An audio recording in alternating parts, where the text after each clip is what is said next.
So I've been watching a bunch of movies during quarantine these past couple of months because I have no life. And I want to talk about a few of them that I've just recently seen because I thought they were pretty interesting. And who knows, maybe this can become a regular thing. So first up is First Cow. This is the only new release that I've really got to talk about this time around because, I mean, movies aren't coming out right now. But this one recently released on VOD, and it's directed by Kelly Reichardt, whose films I've been trying to watch more of lately because they're all pretty good. This was the newest one she's done. I wish I had a chance to see it in theaters, but plague. It's a Western, but it's really more in the vein of Meek's Cutoff, her other Western. It's not really like any of the genre you've probably seen before. It's very slow, it's very obsessed with the minutiae of what it was like to live during that time. It doesn't really glamorize the lifestyle at all. It's very dirty, very messy. Everything's a little bit run down, or it wasn't even run up in the first place. And when I say slow, I do mean it. The titular First Cow does not make her appearance until 24 minutes in, and even after that, scenes with her are few and far between. It's really more focused on the relationship between the main characters, Cookie and King Lou, and their startup bakery business. Yeah, this is a very simple movie, and it's exploring some very simple themes, but I don't want to make that sound like an insult. Simple done well is commendable, and First Cow does it very well. Up next, The Men Who Tread on the Tiger's Tail. What a mouthful! This is an Akira Kurosawa film, but it's from very early in his career. We're talking before his partnership with Toshihiro Mifune. Probably the best way to describe this film is from a review I read of it. It's the main segment of a full Kurosawa film. And by that I mean if it had just an hour of build-up and about 30 minutes for a denouement, it probably would be considered one of his classic samurai films. So the quick and dirty for the story, it's about a group of ronin. They're trying to get their lord out of a war zone, and to do that they need to cross a border guarded by the enemy, and they disguise themselves as monks to get through. And that's kinda it. The movie starts more or less in media res for these guys' journey. They're already disguised as monks, they're already traveling towards the border, and the main meat of the story is them at the border trying to deceive the border guards. It feels like the main focus for the story was the tension that could be wrung out of this situation. There are so many characters you don't really get a chance to develop a bond with that many of them, and if this had been a full Kurosawa film, I feel like you would have gotten a little bit of a story with each of them like he normally does. But instead, it really is the scenario that is the main character, and it does wring a lot of tension out of this little bit of drama. I was kind of on the edge of my seat, and for a movie that's only 59 minutes long, that's kind of hard to do. I followed up that film with one I've been meaning to see for a while, Alfred Hitchcock's Vertigo. So this is considered one of Hitchcock's masterpieces, but I kinda don't agree. Don't get me wrong, it is good. This is probably one of the strongest plots that I've ever seen in a Hitchcock film, and if you've seen it, then you know why. I won't give away why for the people who haven't. We don't do spoilers here. No. And just on top of that, in general, the cinematography is gorgeous. I don't usually associate Hitchcock films with such pretty visuals. Not to discount the work of his cinematographers, but this one is kind of on another level. It takes place in San Francisco. There's shots under the Golden Gate Bridge, there's shots in redwood forests. There's so many shots that I feel like they just wanted to linger on for a moment, especially the last shot of the movie, which was the right call there. My big problem with this film really is just the romance. I don't like movie romance. I rarely tolerate it. And this one, it just kind of does this thing where you're just kind of expected to understand why Detective Scotty, our main character, is in love with this woman. The detective is supposed to be following her, keeping an eye on her for her husband, but the idea is that he just gets so enveloped in the mystery of her, why she's acting so crazy, all this other stuff, and I don't buy it. I was way more invested in his relationship with his ex-fiancée Midge, but she kind of got, dropped. Her ending is supposed to be disappointing. Oh, it was disappointing, man.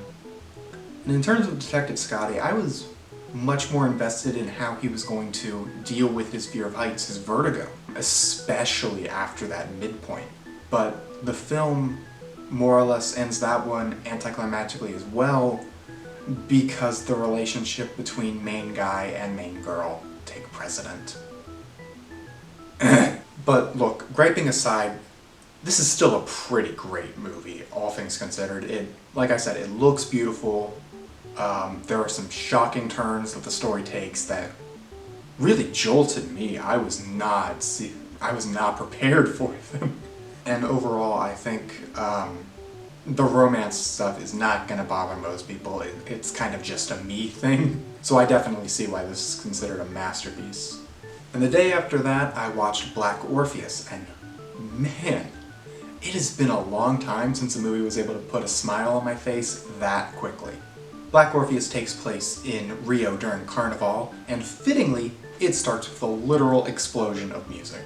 I can't tell you how much I was smiling. The second it really started up, it was just so good. So the story of this film is a retelling of the Greek myth Orpheus and Eurydice, and if you know that myth, you know where this is going. I will say, the extra layer of tragedy that this film manages to add to an already very tragic story just made it that much more of a gut punch. And overall, it was very well done in that regard, but if I had to pick just one thing, because this movie has been, just praise has been heaped onto this movie for the past 50 years, and I'm happily adding to the pile. But more than anything, it was the music that got me. There were many sequences where the film just kind of takes dance breaks, and it fits because it is Carnival, but the music is so good that you just kind of soak in the sounds, and it's not a problem. It's not a bug, it's a feature, and it's a glorious one at that. I took a bit of a break after that one, and then I jumped right back in with Edge of Tomorrow. I've been on a bit of a time loop kick after Palm Springs, which, watch Palm Springs, but Edge of Tomorrow. This is a pretty solid time loop story set during an alien invasion of all things. This is an adapted screenplay from a manga, no less, and it doesn't suck. So that's great. The actual time loop story is really good. They have a lot of really clever montages. The way they use the story's conceit in those montages, with crews constantly dying and restarting the day, and certain bits come back over and over. And they're used very effectively. If I had to complain though, as an action movie, it's kind of boring. Like, Tom Cruise is known for doing a lot of his own stunts. A lot of his films are very practical, just look at the Mission Impossible franchise, but in this film, he's just kind of shooting at a bunch of CG alien sludge monsters that don't really have much of a discernible form, and it's a little boring. I tended to zone out during the action in this film. Luckily, pretty much everything else was really great. I love what they do with Cruise's character in this film, because they make him very unlikable at the start. He is a coward. He tries to manipulate his way out of going into battle. You can tell this guy is not a very good person, and that really does kind of add a lot to this movie. I wish more mainstream Hollywood blockbusters would let their characters be unlikable at the start. Because the journey he goes through, it does change him as a person, and you do buy it, and you do believe there has been a very massive change for him. And it wouldn't work as well without the time loop conceit, and that wouldn't work as well without the character development, so it's a perfect marriage right there. I just wish that more Hollywood screenplays were willing to take that kind of risk, but it didn't really pay off for Edge of Tomorrow. It didn't do super well at the box office. So shame on me for not going to see it. And lastly, I have another Kurosawa film. I've been on a bit of a binge of his filmography since this whole quarantine has started. And just now I got to The Lower Depths. So this film is a bottle movie. It doesn't really have a central protagonist, and that may turn off a lot of people, but for me this really works. This is set in feudal Japan. We follow a group of peasants pretty much exclusively inside their communal home, their communal living space, dealing with day-to-day problems like their landlord being a shitlord, or just life in general being awful, or their failing vital organs.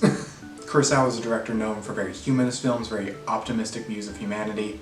Every now and again, though, he takes a look at pessimism. This film is very much in line with something like Ran, except without the epic battles and the massive scope. It's very small and intimate in exchange, and I think that works in this one's favor. It worked to the point where I didn't even mind that the main story ended up being a love triangle, but it was kind of more engaging as the story developed, and you know, what it ultimately ended up being about kind of necessary as well. I really wouldn't recommend this one as your first Kurosawa film, or even your 10th Kurosawa film, but if you take a deep dive into his filmography, you're gonna get to this one eventually. Just be sure you're prepared when you do. And yeah, that about covers it for all the films that I watched last week. I hope you enjoyed this. I would kind of like to do these more. I don't know if it'll be weekly. It'll probably be when I have a really good batch of films like this one was, with a lot of stuff to say about each. So yeah, let me know if I convinced you to watch any of these down in the comments below. I am still very bad at signing off of videos. Subscribe.